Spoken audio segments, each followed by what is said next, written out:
یہ سیکنڈری چیز ہے. اصل چیز ہے کربلا ہوئی کیوں نبی علیہ السلام کی محنت کو 50 سال کے اندر اس لیول تک پہنچا دیا گیا کہ ہزاروں صحابہ زندہ ہیں اور نبی صلی اللہ علیہ وسلم کی پوری اولاد ذبح کر دی جاتی ہے. ہم تو یہ کہہ نہیں رہے کہ کیسے ذبح کیا انہوں نے, آری چلائی تھی یا تلوار چلائی تھی. یہ تو واقعہ کربلا تو سب کو پتہ ہے, ان کی شہادت بھی سب کو پتہ ہے. جامعہ ترمذی میں حدیث ہے حسن و حسین جنتی نوجوانوں کے سردار ہیں اور ان کی والدہ جو ہے وہ جنتی عورتوں کی سردار ہیں. اور المستدل علاقے میں حدیث ہے حسن و حسین جنتی نوجوانوں کے سردار ہیں, ان کے والد ان سے بھی بہتر ہیں. تو یہ تو ڈیفینٹ حدیثیں ہیں, یہ تاریخ تو نہیں ہے, نبی علیہ السلام کے فرامین ہے. تو ان کی موجودگی میں ان کے ساتھ یہ کچھ کیا جائے تو ہم نیٹی گریٹی میں نہیں پڑھتے, ہم اس تھیم کے اوپر کہ یہ کون سی چیز تھی جس نے خلافت راشدہ کو ملوکیت میں بدل دیا, ہم اس تھیم کے اوپر بات کرتے ہیں. ہم کہتے ہیں چھوڑ دیں, بندے ہندے چھوڑیں, الٹیمیٹلی کیا نکلا ہے, کس کی وجہ سے ہوا ہے, وہ تو حدیث کی کتابوں میں موجود ہے. ہم کب کہہ رہے ہیں خفیہ کیمرے لگا گئے جی کس نے گولی پہلا تیر کس نے چلایا, یہ وہ ہم تو بتا رہے کس کے دور حکومت میں ہوا اور ان کا اپنا کردار کیا تھا, اس کو کس طریقے سے لا کے تخت پہ بٹھایا گیا.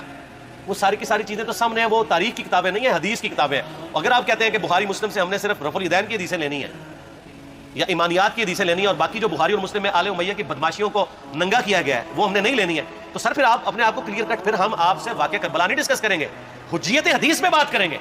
آپ کو اپنے آپ کو منکرین حدیث کہنا پڑے گا. یہ آپ اسکروٹنگ کیسے کریں گے؟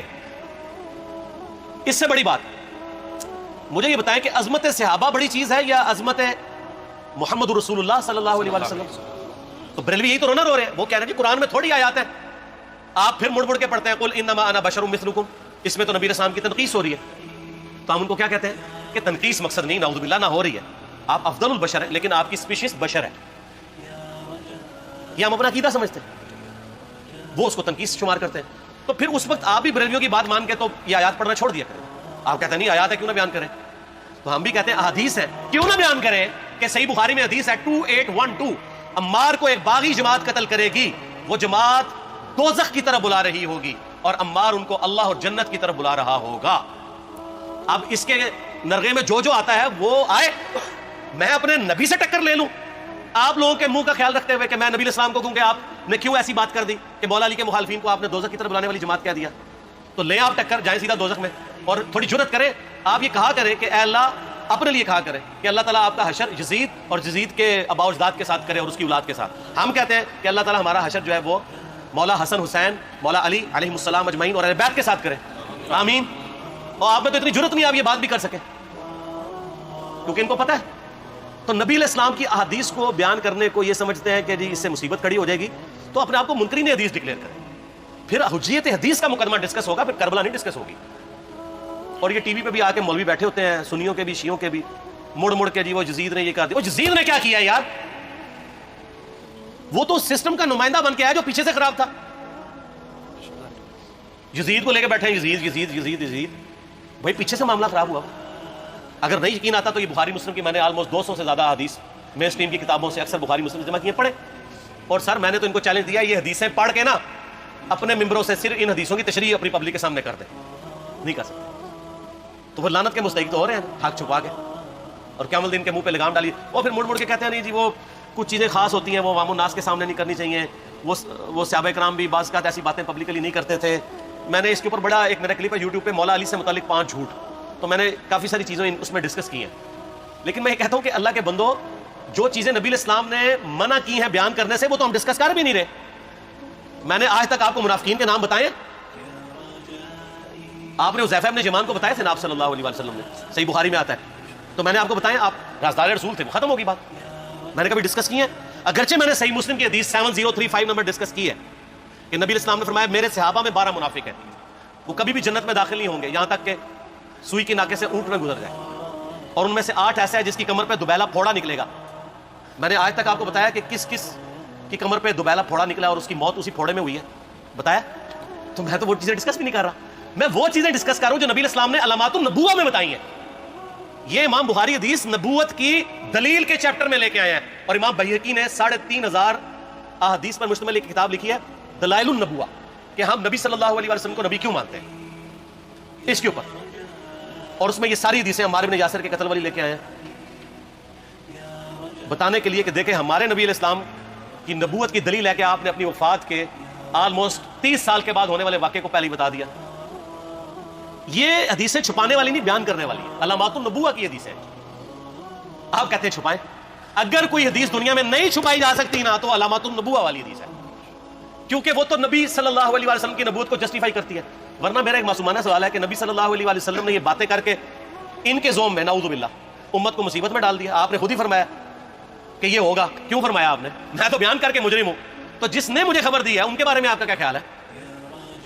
یہ مسند احمد کی حدیث یہ میں نے گھر بیٹھ کے بنائی ہے کہ میری بیوی کا کیا حال ہوگا جس پہ خوف کے کتے بھونکیں گے. تو سیدہ عائشہ سے مجھ سے زیادہ نبی الاسلام کو محبت تھی, لیکن آپ اللہ کے پیغمبر تھے, آپ نے اپنے گھر کی خبر بھی نہیں چھپائی, بتا دی کہ یہ ہوگا. اور اس سے بڑھ کے آپ صحیح بخاری میں دیکھیں عمار بن یاسر کا خطبہ ہے. میں نے یہ سارا, پریشان نہیں ہونا, یہ ریسرچ پیپر میں سارا کچھ موجود ہے اور کوئی چیز بھی ایسی نہیں جو اس میں اسکپ ہو. صحیح بخاری میں خطبہ ہے کہ عمار بن یاسر کو مولا علی نے بھیجا کوفے میں. کوفے والے نیوٹرل ہو گئے تھے کیونکہ بصرہ سے سیدہ عائشہ آ رہی تھیں اور وہاں پہ انہوں نے کہا نہ ہم سیدہ عائشہ کا ساتھ دیں گے نہ مولا علی کا دیں گے. تو عمار بن یاسر کو تیار کرنے کے لیے, یعنی وہاں کے جو عوام تھی اس قتال کے لیے, مولا علی نے بھیجا. تو سیدنا عمار بن یاسر نے وہاں پہ کوفے کے ممبر پہ خطبہ دیا. بخاری کے الفاظ ہیں, اوپر والی سیڑھی پہ عمار بن یاسر نے حسن ابن علی کو بٹھایا, حالانکہ حسن ابن علی سے 4 گنا بڑی عمر تھی عمار بن یاسر کی, 90 پلس ہو چکے ہوئے تھے, 3-4 گنا ان کی عمر تھی, لیکن اہل بیت کا احترام کیا. خود نچلی سیڑھی پہ بیٹھے. بخاری کے الفاظ ہیں کہ اے لوگو اللہ نے تمہیں آزمایا ہے, ایک طرف دنیا اور آخرت میں تمہارے نبی کی بیوی ہے سیدہ عائشہ, دنیا اور آخرت میں, یعنی عزت اپنی جگہ قائم. یہاں لوگ سمجھتے ہیں کسی کی غلطی آ گئی تو پتہ نہیں کیا ہو گیا, وہ یار اس کا مرتبہ اپنی جگہ ہے, غلطی اپنی جگہ ہے, پیغمبر نہیں ہے وہ. اور دوسری طرف علی ابن ابی طالب ہے. اللہ اب دیکھے گا تم عائشہ کی اطاعت کرتے ہو یا اللہ کی. علی کی نہیں, اللہ کی. کیوں؟ یا ایھا الذین آمنوا اطیعوا اللہ واطیعوا الرسول واولی الامر منکم. ان کا اولو الامر مولا علی ہیں, ان کی اطاعت واجب ہے. یہ اللہ نے آزمایا کہ اللہ کی اطاعت کرتے ہو یا عائشہ کی. اور آپ حیران ہوں گے, یہ حدیث امام بخاری حضرت عائشہ کی فضیلت والے چیپٹر میں لے کے آئے ہیں. اگر امام بخاری مشورہ کر لیتے نا ناسبیوں سے تو انہوں نے کہا تھا سر آخری صحیح رکھو, پچھلا رہن دو, بلکہ پچھلے والا رکھو آخری والا رہن دو, کہ عائشہ دنیا اور آخرت میں. وہ حدیث گھڑنے کا میں آپ کو طریقہ بتاتا ہوں, کاٹ چھانٹ کرنے کا.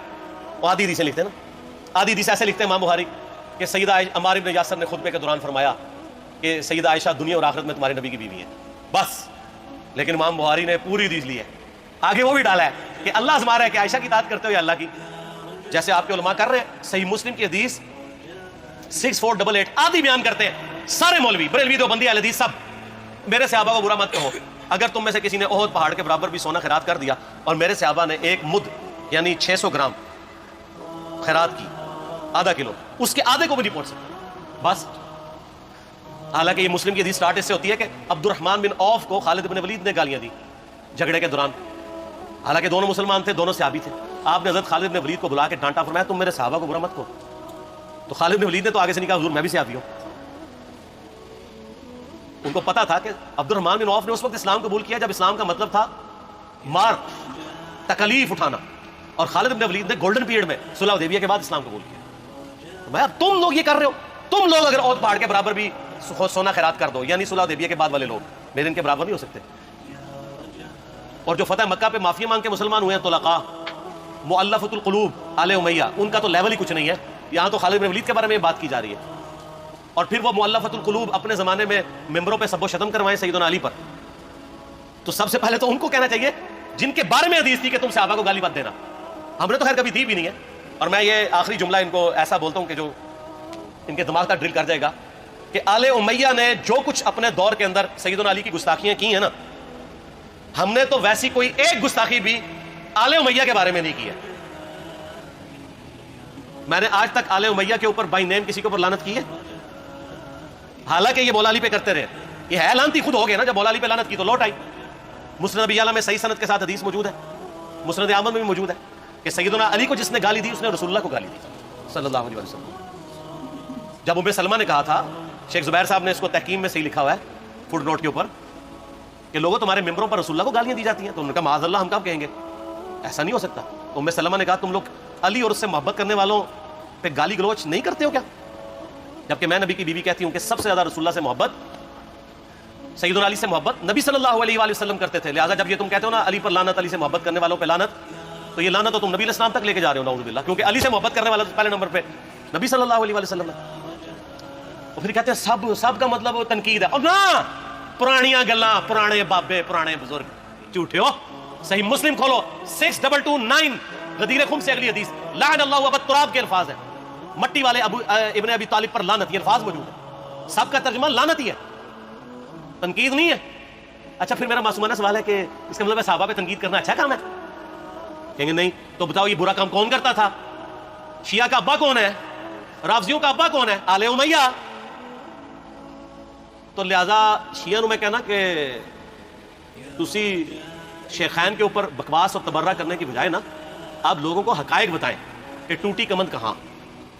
یہ سب مجرمین آل امیہ, اور یہ آل امیہ اور بنو ہاشم کی لڑائیاں نبی اسلام کی بعثت سے پہلے چل رہی تھی, صدیوں سے چل رہی تھی.